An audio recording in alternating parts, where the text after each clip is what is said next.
Ani yabye ssente? Ebbaasa ezo ze watuwadde bamuyita Seeka Yunusu ow'omu katale wali ku Kinyata maketi. Ye yazze mu katale ka Weekembe wayimiridde gye wakoze stop over. Bwe batukwatiddeko sente zaffe ez'Abagoma ze wagabye jjo. Ez'Abagoma. Weebale nnyo. Awo wennyini wano bw'ogenda okukakasiza ddala nti no kigenda kutwalira bannayuganda ebbanga eddene okutegeera ekituufu n'ekibi. His Excellency Robert Kyagulanyi aze abibabuulira nti nno ebyaddala akasajja tekabaagala naye abannayuganda tebabiwulira naddala banna bamugeto. Wano bw'ogenda okukakasiza ddala nti no ebyaddala ssente esobola okukyusa omuntu naddala omunnayuganda. Vidiyo eno njagala ogiwa obudde mpaka bwegwayo olabire ddala nti n'abannayuganda ebyaddala balina obusobozi obujjako Museveni naye just kirabika obwavu bwe bubalemesa. Sokola be vidiyo eno kwatana bajimpira jimpire kalike birengeso okutambula itukira obona banjagadde okumanya kweno information ate gwatana subscribing nawe subscribing Hajati Nakalembe walinyo okulomberedwa. Sokola be vidiyo eno otubulire endowooza mu comment section.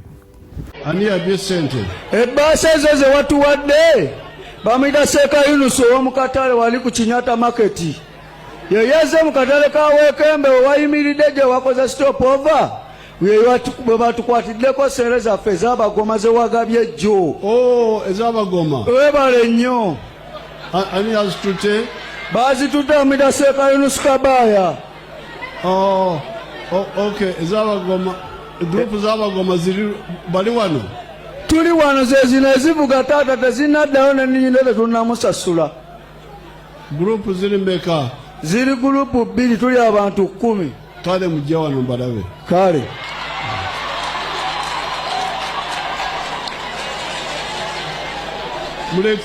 Baleke, you leave them.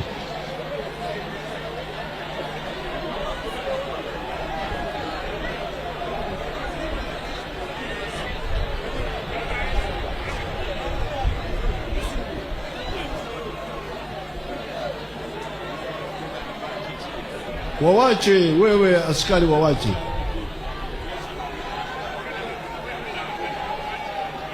Era mukama wange nkyasigala nga nkugamba kana akagambo kyekimpaliriza okujja wano nga kinnuma ku mutima okwewaayo kubanga twaniriza omukulembeze. Ate nga ye Frank Gashumba olunaku olwaleero agudde ku tica kyamukoze.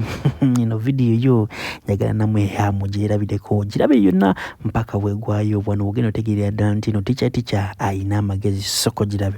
Tujja kutegeera nti abantu bano bali serious. Bw'osomako ku bitabo ebimu maama nga kati mbadde njagala kuwaayo ku information nzikiriza.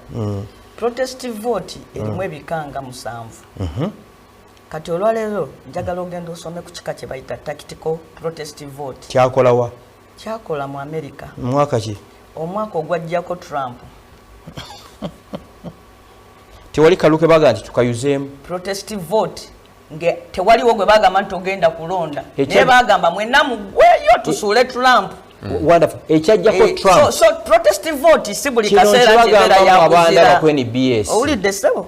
Baganda bange bonna abaagala obwa kansala, abaagala obwa meya nga muganda wange ali wano. Abaagala obwa ne Kenya. Tekikola webajjako Moyi. Njagala mutulage nti mu nsi ABCD. Kyakole Kenya webajjako Moyi kiba kyajje.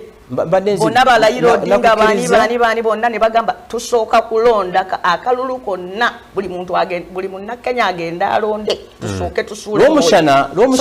Protest vote ya tactical mulonda bangi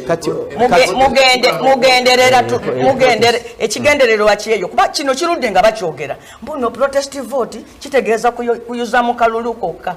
Owulidde? Salamu alaikum. Hajati Nakalembe omusomyi w'edduwa. Bw'oba wenyiye embeera embi yankusomere ku dduwa. Abali ebweru mirimu gigaanye papula zeesibye kino kyekyoto kwensabira omukisa kobe ng'odiriddawa wali wenkusabira n'ofuna emikisa. Ky'oba olabanga abirira ebinyonyi ebitalina kyakulya naawe atalina mulimu jangu kusomere ku dduwa ofuna omukisa. Eno ennyanja kwesira buli kimu ekisira ne kiba kikujjudde nekikasuka mu nnyanja nekikunta nekigenda. Nze Hajati Nakalembe kambawo ennamba yange yeeno 052537529. Temuddeeyo ne mwebakira ebizibu nkoye ku nnamba yange eno.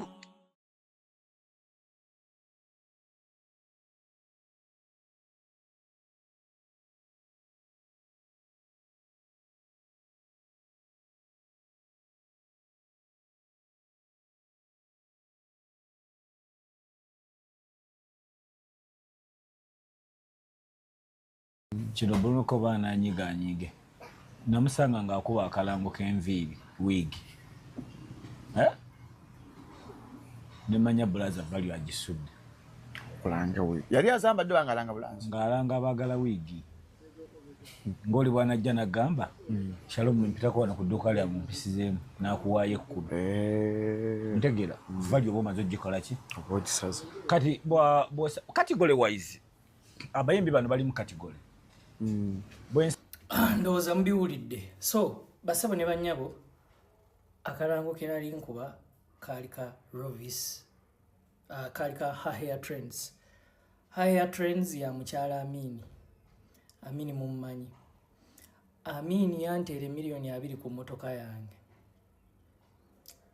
Maama wange oyo gwe mulaba Dora ye mukyala Amini nannyini Hair Trends ampita nanjokyayo sente zitali ntono.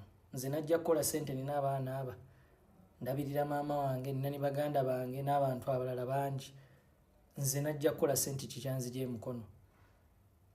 Audience yange eri 70% women bafani bange, but it's 1.3 million chikeza 1.3 million kuliko 70% women. Era omuntu yenango ina products ez'abakazi zireete ezirange nze nava mukono kola sente kyekyanzigye waffe kola sente. Akalango nayo kaba kanika nja kakuba kastanzigyawo sente okitegeera. So akalango kenakuba kali ka mukyala Amini and I will do it again. Mutaginze Hair Trends mugende mugoberera ino obu video bwakabi ate sponsor wa Kibozi Hello mugererenge era Shalom munagamba waliyo mpaka mu staff ako ku simu mbuyogera ko nakugamba gwe Shalom munzisaga akakasajja kanjogerako nakugamba tokampa ku simu nekuganze sogera na bujana sabaza Shalom mpamu boloza mbuze njogera ne bafala nakalabya akakasajja akesiga Carolite akagenda mutiano kali yawo akavubuka ekinsomera tubututia ukasanga ke palawuda bakado jango tutunule mu face otuwulire osobolire nobu yakawowo bomalo okuwulire nobu yakawowo tukirire ku ngato bomalo okuwulire nobu yengato tukirire ku kikumba tugende mu nkalu kirini mani otwereza ko gwe mutuyita balusamba lwamwe tujja kubabyokera bwe mutamanyera yinza sigala mulayi niyo mwotambulira sigala